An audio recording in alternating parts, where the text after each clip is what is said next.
Hey everybody, and welcome back to Lindsey's Little Library. So I'm here today because it is Thursday, which means it's BookList Thursday. BookList Thursday is something I do with Sarah over at Sarah's Nightstand. We come to you every Thursday with some sort of book thoughts, ideas, recommendations, something bookish related. So today we are doing our final round of 5-star predictions for this year. So this is something we do where we pick 3 books that we think are going to be 5 stars.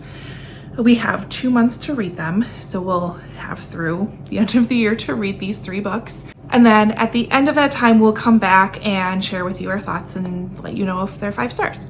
So we've been asking some fellow booktubers to join us in this fun little 5-star prediction journey. And today I'm so excited to have Layna as part of our crew. Layna from Layna's Bookshelf on here on YouTube. I'll link everything below, but she is so fantastic. Her reading taste is top notch, basically because her and I feel pretty much the exact same way about the books that we read. If she's gonna like a book, I know I'm gonna love that book. She's come to a couple of reading retreats. We've really gotten to know her like one of the sweetest human beings on the planet. So make sure you go check out her channel if you haven't already, but she's joining in on the fun. So our theme for this time is books that will help us reach our reading goals. Now, you guys know me, I don't really do formal reading goals. My main goal in life is just to read good books. I have loose goals for myself. I want to make sure I hit my Goodreads reading goal. Well, I shouldn't say that. I want to hit this crazy goal of reading 100 books this year. It's kind of been on the down low. I am positioned to do that, but I wanted to make sure I picked books that I know I could read quickly. I also have an insane stack of book of the month books.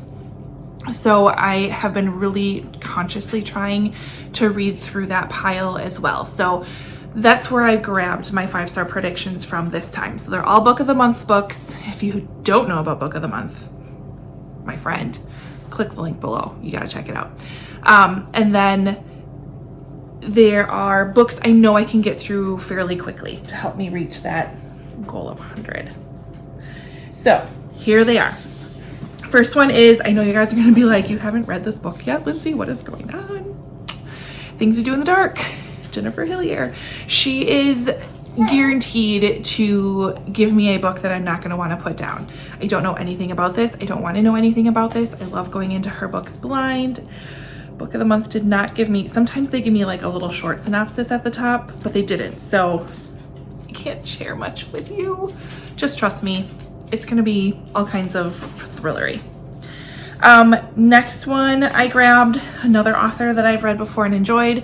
None of This Is True by Lisa Jewell. This one says, when a famous podcaster interviews a stranger promising to divulge the story of a lifetime, secrets emerge that threaten to expose the truth of the lives they've been working hard to project and protect. It is a little bit of a thicker book, almost 400 pages, but from what I'm understanding from people who have read it, it's fantastic, and it goes really quick. And then the last one I have is You Again by Kate Goldbeck. I haven't heard a ton about this, but I feel like this would be a really great November palette cleanser for me. We do have Historathon going on the entire month of November, but I know I'm going to want to take a little bit of a break at some point in there from historical fiction. So this one is about Ari and Josh. They first met, the wrong kind of sparks fly because they hate each other. So classic hate to love type of a scene here. Free-spirited, struggling comedian Ari likes to keep things casual and never sleeps over after hooking up. Josh, a born and bred New Yorker, has ambitious plans to take the culinary world by storm and find the one. They have absolutely nothing in common, except that they happen to be sleeping with the same woman. I find that so interesting. Ari and Josh never expect their paths to cross again, but years later, as they're both reeling from ego-bruising breakups, a chance encounter leads to a surprising connection, friendship. Turns out spending time with your former nemesis is fun when you're too sad to hate each other when you're too sad to hate each other. As friends without benefits, they find comfort in late-night Netflix binges, swiping through each other's online dating profiles, and bickering across boroughs. Until one night, the unspoken boundaries of their platonic relationship begin to blur. So, looks like shorter chapters, just a sweet rom-com type of a book. And there are text message, so like it's a thicker book, but I think the way that it's put together, it should go pretty quick. Again, I haven't heard much about this book, so if anybody has read it, and just share below. My fingers are crossed for 5 stars. I haven't had last month I didn't have any 5-star predictions or any 5-star books in my 5-star predictions, so I'm hopeful that we get at least one with this stack. But it'll definitely take books off of my unread book of the month shelf, as well as, again, help me get to my reading 100 books in a year. I'm so close. I'm so close. I can do it. So anyways, head over to Sarah's channel and Layna's channel and check out what they picked for their 5-star predictions for this round. Otherwise, like, subscribe, comment, all that fun stuff, and we'll see you next time.